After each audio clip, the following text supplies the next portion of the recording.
Voilà, nous sommes le 26 mai 2019. Des nouvelles de la fraiseraie depuis l'an passé.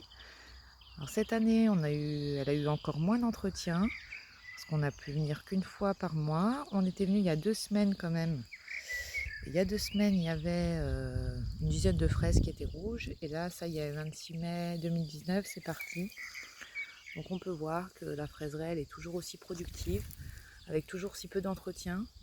On voit, il y a le thym qui pousse bien, mais il y a aussi du pissenlit là-bas parce que les abeilles adorent ça. Et on voit qu'on a pas mal de fraises encore. Elles sont nombreuses. Elles sont rouges. La plupart sont quand même assez rouges. Alors j'ai du mal à filmer et à discuter en même temps. Elles sont belles, même si on en a quelques-unes qui sont grignotées. Voilà. On a quelques-unes qui ont été grignotées. J'arrive pas à filmer. Voilà. Là, elle est complètement grignotée celle-là, mais c'est pas grave. Parce que si on cherche un peu, on se rend compte que juste à côté, il y en a une qui n'est pas du tout abîmée. En fait, généralement, il s'attaque toujours un petit peu à la même. Donc, il y a largement de quoi partager. Ça ne nous dérange absolument pas. Et ils ont attaqué celle d'à côté et puis ils restent sur la même. C'est surtout les cloportes et les limaces qui les attaquent a priori. Et puis voilà, on voit qu'on a toujours des fraises. Voilà, une forbe qui pousse ici. Et ça aussi, les abeilles, on a remarqué qu'elles adorent venir butiner le forbe une fois qu'elle est en fleur. Voilà, donc les fraisiers, cette année, on a essayé de centraliser sur 2 allées uniquement. Et puis il y en a qui viennent quand même au plein milieu de l'allée, alors que voilà, les fraises, elles sont presque envahissantes. On les voit pas très bien parce qu'effectivement, il y a beaucoup de herbes, mais elles sont vraiment nombreuses, variées, de toutes les tailles. Et puis c'est pas fini, on voit qu'il y en aura d'autres.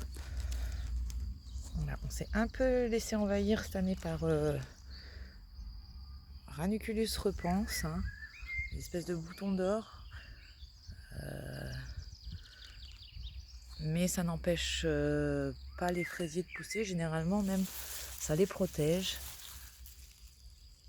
En tout cas, jusqu'à l'hiver, là maintenant, on va commencer à en arracher un petit peu au fur et à mesure des récoltes. On va arracher quelques renoncules parce que la renoncule, elle rampe en fait, comme les fraisiers.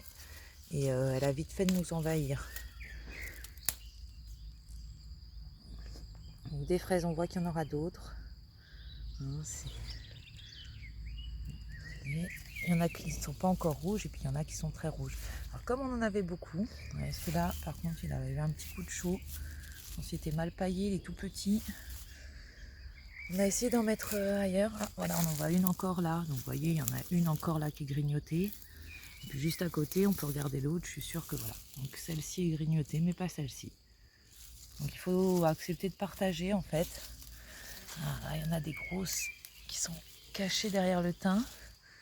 Comme on en avait beaucoup, et que elles s'étalent, et qu'au bout d'un moment elles sortent de leur carré en fait, on avait décidé d'en mettre à côté.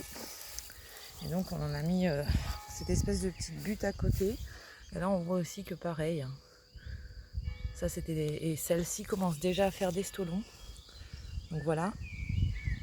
Non seulement elle produit des fraises magnifiques, elle n'a pas fini de rougir, et en plus elle fait déjà des stolons. Donc ça va. Voilà, ça, on peut très bien ensuite les remettre là. Comme ça, il suffit, on va attendre un petit peu qu'ils soient un peu plus longs. On le laisse, on remet, voilà, je vois pas ce que je filme. On le remet dans la terre. Il suffira de le remettre dans la terre à ce niveau-là à peu près, de repailler parce que là c'est un peu sec et c'est mal paillé. Et puis ça nous fera un nouveau pied de fraisier. Et c'est comme ça qu'on multiplie nos fraisiers chaque année et qu'on en a toujours plus, voire trop. Donc on voit que derrière c'est pareil. Au début on a dû en mettre 3-4 ici et puis finalement on se rend compte que on est complètement, c'est pareil. Là, avec tout ce que ça a donné comme stolon déjà l'an passé, là on commence à être presque envahi par les fraises. Voilà, donc une fraiseraie qui se porte toujours très bien. Pourvu que ça dure.